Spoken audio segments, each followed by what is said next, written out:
Hello and welcome to everybody that's out there. Thank you for joining me. I've got it's like an operation deck here. I've got all sorts going on. I've got screens to make sure you're all right, screens to make sure I can see what's going on. There's a number of you in at the moment. I can see that one as well. My name's Darren. I'm very happy to be here with you this evening, looking over the requirements of the regulations. There are opportunities for you to put your questions to us. Just before we start, I better let you know just a bit about where I am. I've been shoved into the corner of it's the boiler room. I've got the boiler there, sitting there, so if it goes off, sorry, I do apologise. I'm sitting here, but the most important thing, I've got my regs book. I think I'm ready to go. I've got all the questions, bits and bobs, so if you want to start posting questions, please do so. You've got the section over there, so start making use of that and going through that section, and again starting to put some questions in there. I can see a few already. We've also got some questions that have been submitted off the back of a talk that I gave at NICEIC, so I'll be looking at some of those as well. I'll pick up on the first one. We'll jump straight into it, looking there at Claire. Claire, looking at yourself, you were wondering whether clips in trunking are necessary. So this is with the EICRs.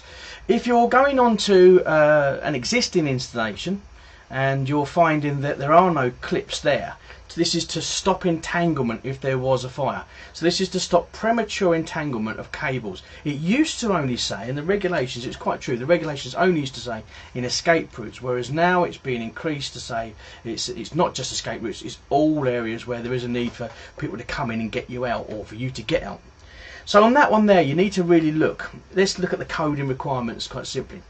C1, is it liable to burst into flames or catch fire now or give some electric shock? No, it's not. So you're not going to look at C1.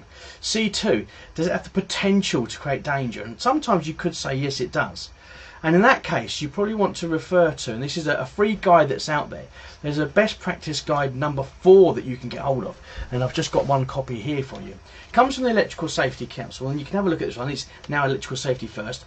This is free for you to get hold of, and it's got a number of codes in there, code 1s, 2s, 3s and 4s. And again, I'm mentioning here about some of those. It's been updated in line with the 18th, and you get hold of that, and hopefully that should help you get through what you need to understand. Now, moving on with that, if this cable, just very simply, is sat there and it isn't clipped with anything metallic, so it's in some plastic trunking or the like, you've got to look to believe, is it going to be a problem?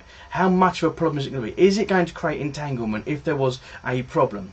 And then about the types of people that are in there. Is it going to be a domestic dwelling? Is it not? If it's domestic dwelling, it's very rare that you're going to ever start to see anything pushed towards a C2. However, there may be some scenarios in there where it's above probably the one sole means of escape from the property. If it's generally, though, general clipping, and it's only the surface cables, or as you pointed out, Claire, in your question there, it's about something that was probably going to go in some trunking, you'd probably be looking at C3s for that. Again, if it's going to be in a corridor that's used as the escape for the installation, say it's a block of flats or something like that, you can see the need to include maybe a C2 against that code there.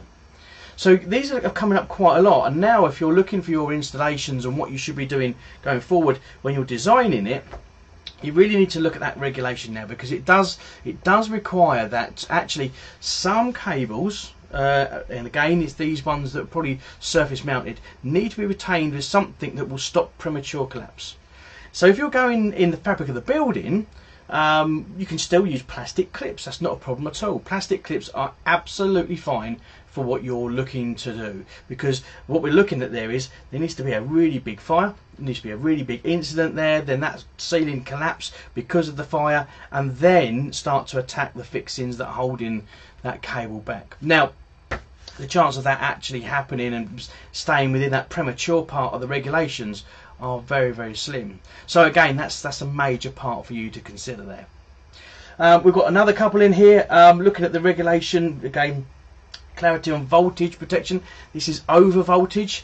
Now we, NICEIC, Elecsa, and looking at our friends over at ECA as well, we've put some documents together, and it clearly says on these documents there that domestically, SPDs, there's not going to be a requirement for these devices at all domestically. There's a lot of manufacturers out there that are supplying them, and what we do encourage at NICEIC and Elecsa is that you obviously look at the merits of having these. And there are some merits. It's quite clear that SPDs have been looked at, and they can look to protect the installation or to protect the users of the installation. So again, we would always suggest that you talk to the client about the benefits of SPDs, but domestically there is generally going to be no requirement at all. However, if it is a large establishment and it's got in there some sacred drawings, or it's got part of the installation that is very old, maybe listed parts of the installation, at that point again you really do want to look at the merits of installing these devices. But typically in your normal domestic run-of-the-mill installation there is going to be no requirement for you to have any SPDs in there. We've got someone else there, so the coding and what do you suggest for SPDs? Again, I'll go with this one here. Have a look at this. It's free. Lots of people are asking us about these. It's free. You can even get the app nowadays. When you look to download the app, first of all, it looks like you're downloading a safe isolation app. True, that is the title of it. However, there's a button in the middle that has got pocket guides, and it's these pocket guides that are freely available. And in here it lists all the C1s, C2s and C3s that you're liable to come across. So all of those codes there, and the FIs are listed in there as well, and I suggest you try and get hold of one of them. In there it's going to give you what those requirements are. And looking at SPDs, unless these SPDs are put in there to protect life, it's only ever going to be a C3, at most a C3. That's if it is actually needed. But like I said before, domestically you're not going to be really putting this down because there's going to be no real requirement for it. We've got a few more coming in now, and I've got some others to pick up on from earlier on. So looking at this one, we've got a question that we missed off the back of the talk that we gave on NICEIC's channel earlier in the week, and this is around certification. Right. If your work is in line with this book here, you need to make sure that your certificates are in line with this document. If, however, you're currently doing installation work that is in line with the old regs book because you designed it previously and you're either continuing that work over the period where the new implementation date is, or you're actually starting the job now, again, you'd think that it has to be in line with this, but if it was designed before, you can still do it in line with the yellow. You need to make sure you've got yellow certificates. 17th edition, 3rd Amendment certificates you need to be looking for there. And you need to probably keep hold of some of them to make sure you're finishing the jobs off in the future.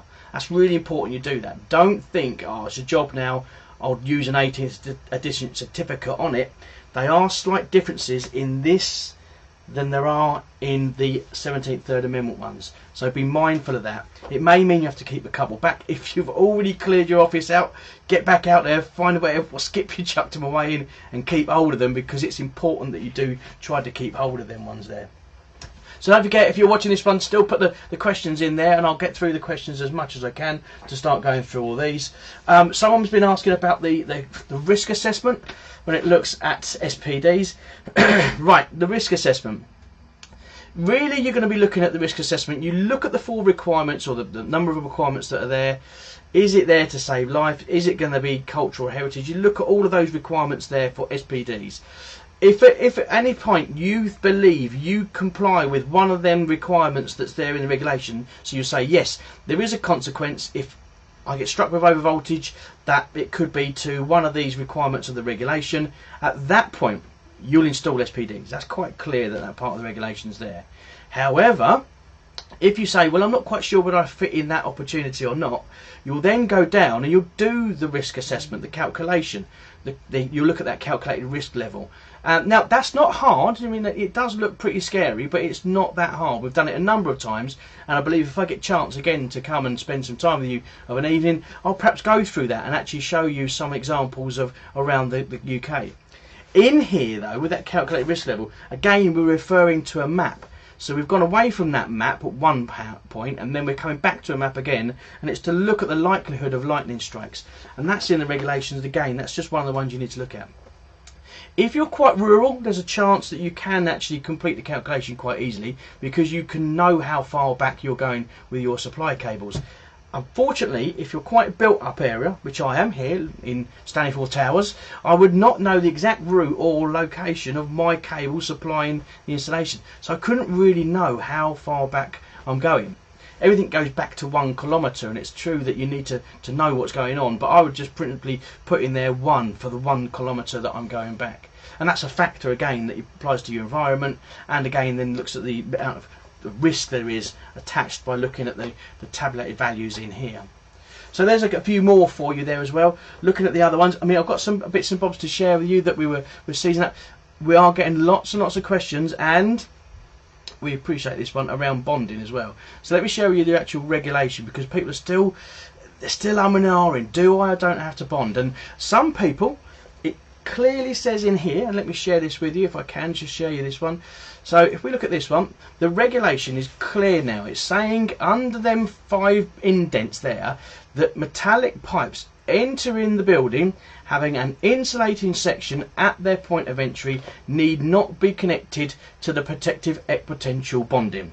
So it's quite clear there that you do not have to worry about connecting bonding conductors to anything that comes in plastic or an insulating section. Yet we talk to so many contractors that are saying, well, I'm just going to carry on doing it. Well, actually, there could be an argument to say if you were to carry out bonding to that, actually, if there was a problem and the potential to earth rose above 50 volts, that anything connected to it that you've connected could also become a dangerous potential. So we would always encourage you to look at the regulation and understand this regulation. And the regulation is quite clear here. It's extraneous conductive parts we're looking for. Anything that is an extraneous conductive part, we should be making sure that we are carrying out bonding to. However, when it's quite clear this regulation has moved on, so the regulation there, it quite clearly says there, metallic pipes, you see, entering the building. So it's quite clear there, where they're entering an insulating section, we should not be carrying out any bonding to that. It's because it doesn't form an extraneous conductive part. So that's really important there. You have to remember, we do and we always will continue to bond extraneous conductive parts. However, if it's not an extraneous conductive part, there's no need to carry on bonding it. So at that point there, I think it's true to say that we should not be bonding things that are not extraneous conductive parts. And I know it's a mindset of some people. I was 16th edition trained. There are a number of people that we talked to, are 15th, and some before that. And if you remember my old colleague Tony Cable, he was a lot before that. And they were so used to anything that was metal and stood still, they bonded. So this is a completely different concept to what we were believing before. And it's all to do with that fact that actually it's not in and around the requirements of extraneous conductive part. And that's the big thing we need to really get our hand around. We will always tell you, you need to carry on bonding extraneous conductive parts. Now, if that water service or that gas service comes into the installation, it is clearly in plastic, and you're following the regulations, you're not going to carry out bonding, but then at some point in the installation within the property, it goes back into under the ground floor there, it is in contact with a general mass of earth, and it pops up maybe a couple of places in the installation, it then becomes an extraneous conductive part again. And again, then we would say, then you bond it. It's quite clear in the regulation, at that point there you will carry on bonding it. However, if it's just coming in and you know that its run is within that property and it does not touch the general mass of earth, there's no requirement for you to carry out bonding of that one there. Any questions coming in, just please pop them in that box there. We've got a couple of minutes to take care of any questions that you may have. We've got some other questions here coming in, and we want to cover the one on AFTDs, if we may approach this one, because a lot of people, and we know a lot of people are asking at CEF branches, can we get hold of them, what do they look like, can we get them, and we're talking to a lot of the CEF staff. They're wanting to know exactly what are the requirements. Do you have to or don't you have to? So just see if I can share this regulation with you here. So this is the regulation we're looking at. So it is 421.1.7. It says arc fault detection devices conforming to BSEN 62606 are recommended as a means of providing additional protection against fire caused by AC faults in AC final circuit. Sorry. Right. This is that's the first bit. I know there's some notes there that a lot of people are focusing on, but really, let's just please look at the regulation that's there. It's recommended. It's recommended, and the rest of it is a note for you to use in your design if you want to. So we would say, look, they're recommended. Again, a bit like SPDs.